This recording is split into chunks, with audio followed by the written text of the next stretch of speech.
Africa calling, the time is near.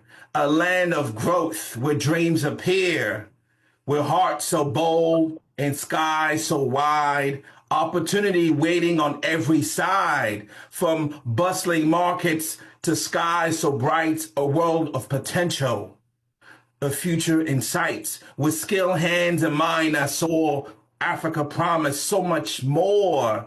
So tap into culture, trust, business, and grace. Build your future, find your place. From remote worker to heart so true. Africa waiting, the world is too. Yes, indeed. Yes, indeed, y'all. Welcome back to the Conscious Edge podcast, your poetic podcast, where we kind of, started with some poetic rendition to dive into our reflection. But listen, tonight, wherever you are, we got an incredible guest, one of my favorite community liaisons across the continent, by way of Zimbabwe, joining us tonight. You want to introduce yourself? Who are you? Your name? Hi, Leonard. Thank you so much for having me on your show. So my name is Chirchimedza, and I am the CEO and co-founder of a company called the BPO Professionals. We're based in Zimbabwe, and we recruit and facilitate offshore remote employees for businesses in the US, Canada, and the UK. So we help businesses find global talent, mainly from Africa, of course. Yeah. Nice. Thank you for that. Yeah, I mean, that's the topic, man. Africa. We're talking about how to enter and grow in African markets. I think usually the way for me as a poet and leadership and business consultant, the reason I use poetry and art is I think usually the way for me as a poet and leadership and business consultant, the reason I use poetry and art is I like to bring the message. We got to tell our story to art. Even as I was, saying that poetry, I mean, what stood out? Anything stood out as I was just saying off the poems? Of course, what an amazing poem, and I hope people are out there getting your book. I know Thank I you. already have Indeed, I my appreciate it. autograph. I already have my autographed copy, so yeah. Um, Definitely, I think it's so important as Africans to tell our story. For Mhm. such a long time, our story was told for us. And in your poem, you talk about all the different things, the nuances of Africa, right? All of the Mhm. different talents from um, the what we do with our hands, our arts, our crafts, right? Mhm. What we do as artists, right? The different cultures, the different types of music that align with our cultures, Mhm. right? And not only that, the minds that are in Africa. There's so many educated people. There's so many brilliant people that are innovative and that are creating such amazing, Mhm. amazing and dynamic, well, are doing amazing and dynamic projects. So yeah, definitely some of the things that came to mind when you were doing your poem. Yeah, thank you for that. And I think at the end of the day, it's just that reality that we all know. Like Africa is just full of opportunity for growth. And then we have a young, growing population that's fast growing economies. And I think it's a place where business can really thrive.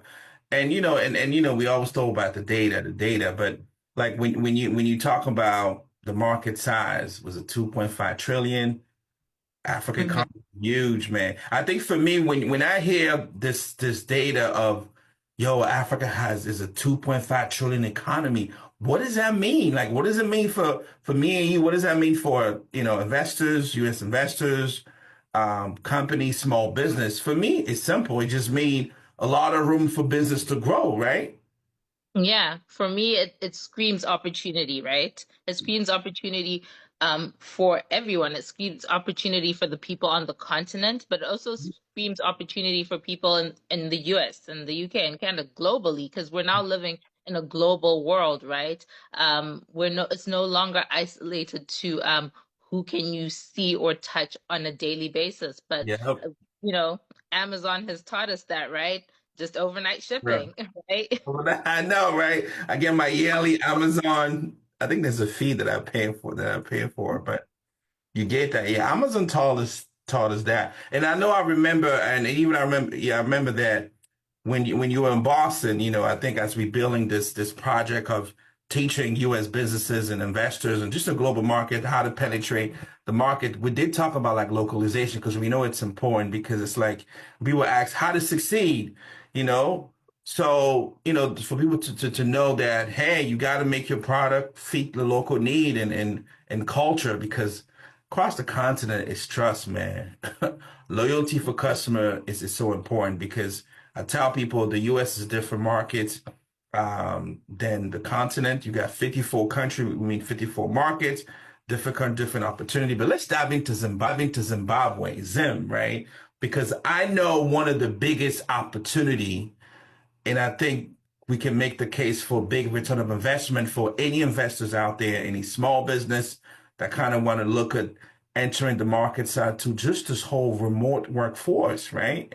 Because I know we talk about localization, but tell us about in terms of Zim markets, because it's all connected to your company and how we really just excited about Africa remote workforce, right?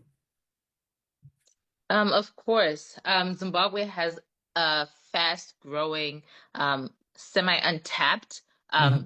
remote workforce. We are a nation of 16 million, right? And we produce 30,000 graduates every year, Wow. right? So to put that into perspective, we're smaller than New York City, but we produce the same amount of graduates as New York City every year, Okay. right? That 30,000 is growing every year, right? Um, and what is amazing about Zimbabwe is that we've got a young population. We've got a population that is fast growing when it comes to digital skills. They're very tech savvy. They're learning things in universities at a global level, right? So we have these professionals that have skill sets, they're educated, they're qualified, they're talented, and they're looking for opportunities. Wow. Okay. And I think yeah, I can definitely see that too as a big return of investment, and we can elaborate on that because I think it's so clear to see that, the remote workforce across the continent. I think somebody, well, what is it, with over 80 million, without exaggerating, 80 million worker in fields like you talk about product management and digital design and that can offer, I guess, U.S. businesses access. But what have you seen in terms of, before we talk about tip and strategy, but like pros and cons? Because I know the pros is definitely the cost effective because scale services is definitely a big fraction of the U.S. labor costs, right? But uh, skill force at the same time. But I know people have talked about this whole wage disparity and also like, hey, what if people hear about electricity, how do we talk about that aspect, ethical concern. So how would you address that? Because, there's that mindset of, yeah, I can get a remote person from across the continent, and it's in market, but they say, oh, electricity issue across Africa. How would you kind of respond to that? Yeah, thank you. So if I can answer that in two parts. Right, First, yeah, yeah. return on investment. I just want to agree absolutely when it comes to getting talent from Africa. I mentioned how qualified they are, how qualified people here are, right? But also the cost effectiveness of getting someone from Africa because of the difference in economies, right? Mhm. The difference in prices and all of that. Here in Africa, you could still give someone a very good salary, right? Within their economy, while still making a cost saving, right? Mhm. So I'm talking about cost savings of up to 40%, 50, 60%, even depending on, the industry that you're in. Mhm. Um, but at the same time, you're right. There is the possibility of exploitation, Mhm. right? There's Mhm. also the possibility of job displacement, right? And those are all things we need to look at. How can we at a global level Mhm. ensure that that firstly your employee is being compensated fairly. And Mhm. I think one of the best things that we have at our company is we have full transparency. So Mhm. you go in understanding and knowing how much your employee is going to get, right? Mhm. As well as, what additional fees we're going to put in for facilitation, right? Having said that, you mentioned the issue about electricity, right? And that's why I Mhm. wanted to talk about facilitation Mhm. because firstly, in Zimbabwe, solar energy is becoming more and more common. When I talked about those innovative people, there's so many innovative solutions um, that are solar related. So that's great for the environment, Mhm. right? It's green. Mhm. It's great for to solve any of those issues regarding electricity. So yes, sometimes we do have blackouts, we do have power outages, but we've come up with some amazing um, solar substitutes and backups, Mhm. right? So it isn't necessarily an issue anymore. And for us, our company specifically, we have a solar backup. So for us, we have a hub that is in Zimbabwe, that is in Harare. So people can work from the hub, and that ensures that they Mhm. work effectively and efficiently. But at the same time, we provide work from home solutions, which Yep. include a solar generator. So something that can accommodate one person and that Yep. ensures that even if the electricity goes at their house, if they don't have a backup system, their laptop and their Wi-Fi will still be powered up and they can still work efficiently. I think when we're talking about return of investment, is basically realize that the cost effective and also I know the time zone is a big advantage too because it better overlap with the US, for real time collaboration. And also it's all about investing in the talent and the skilled. It's young, tech savvy, professional, eager to work globally. What would you say? I mean, what would you say? Just one or two strategy in terms of entering the Zen market, from your perspective to what you do, if you had to give like one or two strategy. Sure. So if you are a US based organization Mhm. looking to enter the business industry, so you're looking to penetrate the market and to also become a part to penetrate the Zimbabwean market, you want to sell things from Zimbabwe, you want to provide a service to Zimbabwe. Um, Firstly, I think you can take advantage of the remote workers that are on the ground. So, Mhm. firstly, data and information is so important, right? You can't penetrate a market without understanding it fully. And who else is better than the people on the ground to tell you how the market is flowing, to be able to take care of those surveys, the things you need to understand, whatever it is you need to understand about the market. If you already have a remote employee in Zimbabwe, right? They're going to Mhm. be able to tell you how the market is for whatever industry you're in. They're going to be able to help you connect you or to actually represent you even when it Mhm. comes to industry experts, when it comes to industry associations, So like for example, we have different associations. For us, we have an outsourcing association of Zimbabwe. For every Mhm. industry, there's some kind of association that can help you. So if you have a remote employee, right, it means that you can get the work done. You have someone on the ground that's doing the work where necessary and still That's collaborating so with you important. Yeah. from the office. Yeah. That's so important because, it kind of leaves you the whole trust issue thing. And sometimes people say, "Oh, how can you do business far away?" But that's why we're here. I think that's what it's about. This project, we're in Boston. We've been building some great momentum, really just teaching people how to enter the African markets. And, we just have one of our best liaison here from Zimbabwe. I think we're going to continue the work because we are working on big project. And one of the things we have done, in a few months, I think it was last year, focus on a market like Senegal. And now we're looking at Zimbabwe, right? We're looking at really bridging that gap. And I think the message here is that, well, one, you don't have to worry about remote workforce issue. I mean, we got the best liaison. I mean, not only is it across the African continent too, we got Cheeto. So we definitely looking forward to keep the project going, especially educating, forming, and people really understanding how to succeed when it comes entering the African markets. Lastly, I mean, before I kind of give adding some more tip in how to succeed, what would you say in terms of I think in terms of the diversify your portfolio, because I know sometime across Africa, many of the sector, especially around minerals and gas, it's like the big top conversation. But I feel like it's important to also diversify the sectors, look at sector that's not even mentioned. I know, tell us more about your sector. Like your sector, how is it growing? And have you seen other sector you think that could be beneficial to the US market in addition to your own? Definitely. Thanks for that question. So our sector for us, the business process outsourcing, right? It's Right. already a $260 billion industry, Really? right? Mm. Yeah. So there is Oh my, lots of show me the money.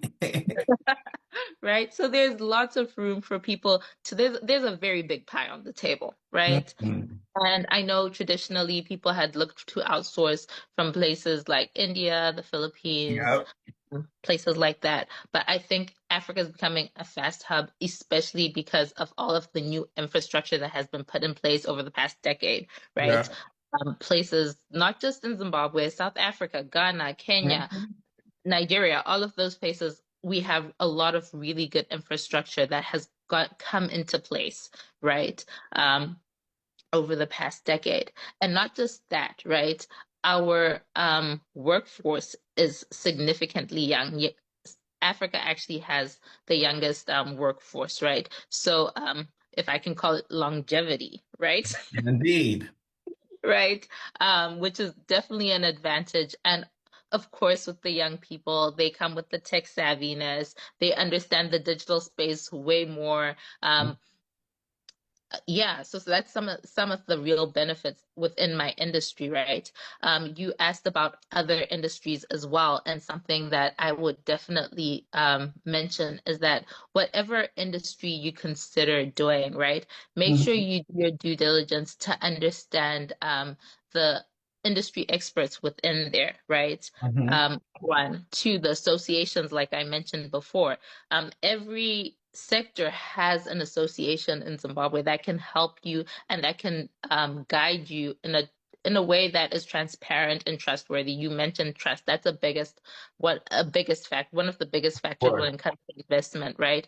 You're very far away and you don't maybe understand all of the different nuances that comes with every sector. So whether it's real estate, it's mining, it's agriculture, it's Mhm. tourism, it's business process outsourcing. Try to get in touch with that association and do better understanding. And then furthermore, there's an American Chamber of Commerce in Yep. Zimbabwe.